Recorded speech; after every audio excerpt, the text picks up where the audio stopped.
Hi, welcome to Thanet Writers Meet Sam Rapp. I'm Setareh Ebrahimi and I'm joined by the lovely Sam Rapp. Hello. Hi Sam, how are you? Very well, thank you. Good, wonderful. So you've just come back from Dublin where you performed. How was it? Oh, that was amazing. Yeah, Had a great good. time. Loved Dublin. Yeah. Fantastic city. And Yeah, the performance was great. We were invited, in fact it was myself and SM Jenkins. We Yeah, were she's brilliant, invited to perform for the New Romantics in Temple Bar, which is the crazy mad world of Dublin. Oh, brilliant, yeah. It was to link in with LGBT. Oh, fabulous. So the theme was that, so we wrote our yeah. poems based on that That's theme, brilliant, and it was very good. Brilliant. So you have your Edinburgh Fringe show coming up, which is very exciting. Can you tell us a bit about that? Yes, very exciting. It's been a long while in the making, probably about a year. Yeah. I decided that as I perform around the UK as the dyslexic poet, I wanted to showcase and enhance my show. And perform at Edinburgh. So I applied, I was accepted, and I'm in the Edinburgh Fringe magazine, and I'm the only dyslexic poetry show in it. Oh wow! And it's a show that will amaze, amuse, surprise and illuminate everything about dyslexia and people with hidden disabilities and disability. It has a message behind the show. I know that the theme of dyslexia is a big part of your work, and activism around that is a big part of your work. How important is activism to you? You know, raising awareness, things like that, that side of poetry, the practical side of poetry, not just the, very, very important. I attend the all parliamentary committee meetings for the House of Commons. I was going to ask you about that, and I network and meet lots of different people within the charities and various associations associated with dyslexia to highlight dyslexia, all forms of learning difficulties or hidden disabilities, because it's a whole, it comes under a whole umbrella really, an umbrella of challenging perceptions about disability. And just because someone has a disability, whether it's physical or hidden, they should be included in society and treated equally like everybody else. And unfortunately my experience hasn't been like that. It's highlighting and challenging perception and making people aware. I go into schools, I do workshops. I'm also the chair of Medway Dyslexia Association. We work with schools and help and assist wherever possible. Brilliant, for people with dyslexia, because even though we live in 2019 in a modern society, people still haven't heard of it and they don't really know how the condition manifests itself in everyday life. And for me it was very difficult at school and in my working life. It's been quite difficult and challenging, so it takes me a long time to read things and then digest the information.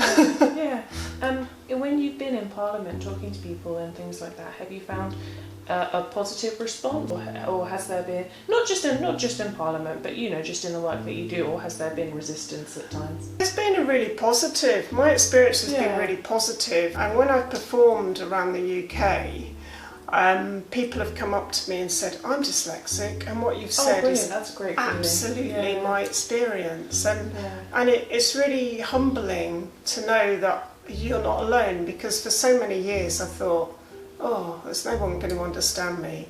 The perception has been for many years that people are lazy, they're stupid, they're useless, they won't amount to much. And that's really what I was told growing up and being in school.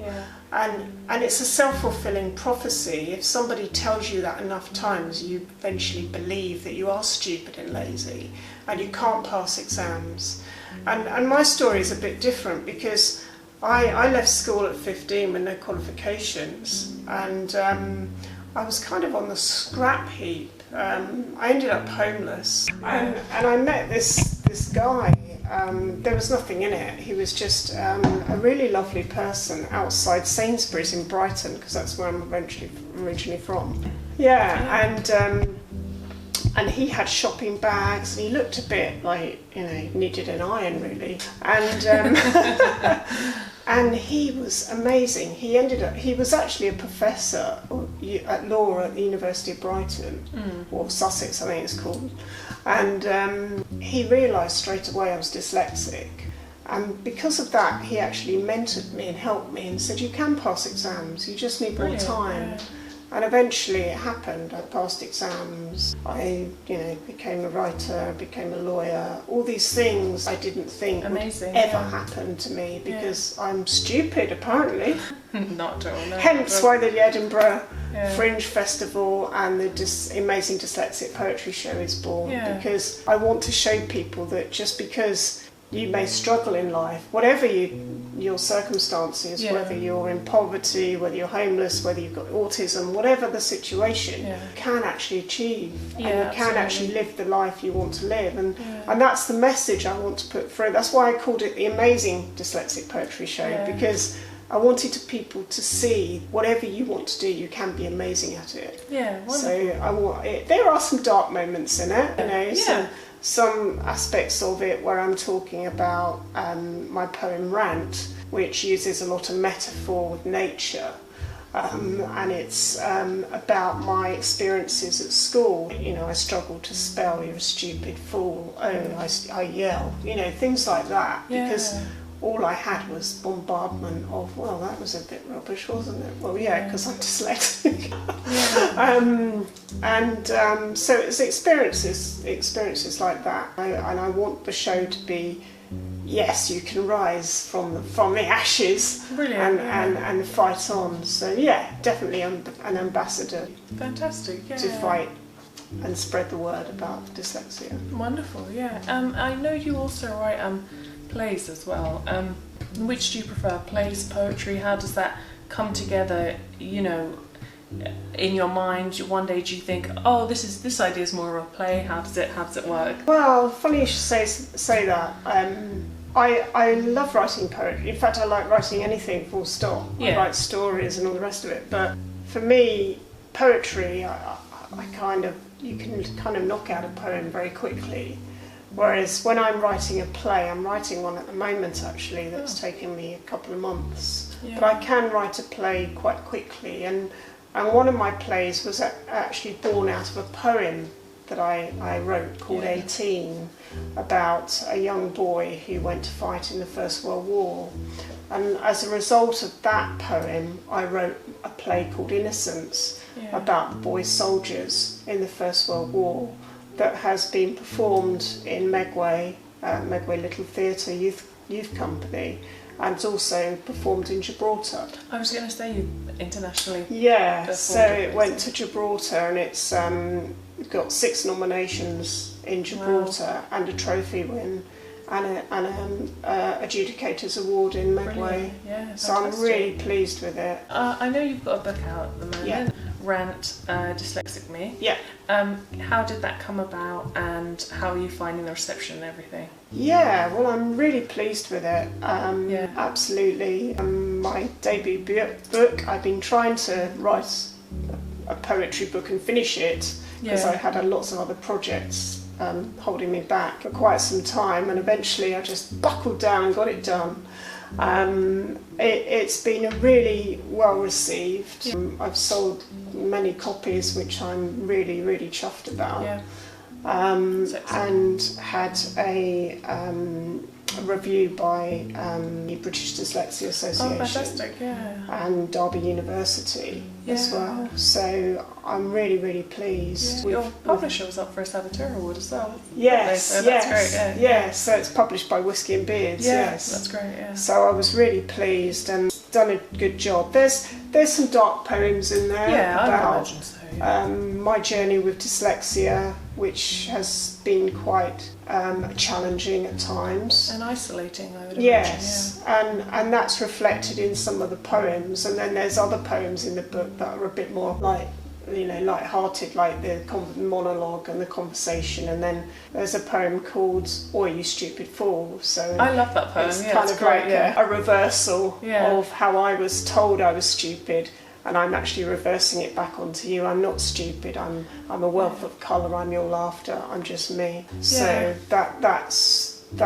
kind of challenges that in a very short poem, really. I know you've put together a gig that's coming up with the Lems Essay. Are you looking forward to that? How was it, putting together something like that, all the admin, all the organisation? It was a headache, and it's still a headache. Admin is not a fun thing. The hardest thing wasn't really getting people involved. It was the fact that you have to devise all the leaflets, you have to promote. I contacted Lems Essay's agent and said, I'm putting this together, would you be interested? And she said yes, we would be interested. He's coming to perform for us on the 12th of October. Wonderful, he's got about an hour and 15 slot. There's a few other poets who are going to be performing, and there's a wild card for one poet to perform out of the hat, in effect. And that, whoever that is on the night. There's also one of my students, because I do creative writing workshops. With my production company called Fun with Words Productions, and she's absolutely brilliant. She's only 14, and she really is somebody to watch out for the future. Oh, brilliant! Yeah. She's very, very talented. She's got a raw, natural talent. And when you work with her, the quality of work she comes out with is amazing. So she's going to be reading a few poems, and I've also got Megway Little Theatre, who are going to be doing some poetry theatre. And then the main gig, so to speak. Wonderful, yeah. And I'm really looking forward to it. But it was difficult to marry up his commitments with the theatre's timetable, because it's at the Glass Box in Gillingham. And so, various dates were banded about, and Lem couldn't do it on that date, the theatre couldn't do it on that day. So that was the toughest challenge. But we've got the date, 12th of October. Great. So I'm looking forward to it. And the show is called We Are All Amazing, which again is a take on my amazing dyslexic poetry show, because I want to showcase that it's about everybody in society is amazing. We all can do whatever we want to achieve. And I've also got Disability Megway Network coming to give a talk at the event. Brilliant. Run by a fabulous chap called Joe Wastall. And he's fantastic, and he's going to be at the event just telling everybody about what his association does in networking disability with business. Thank you so much for joining us. It's wonderful to talk to you, and we'll keep our eyes peeled for things in the future, because it sounds like there's a lot more to come as well. Thank you. That was Thanet Writers Meet Sam Rapp. Thank you for joining us.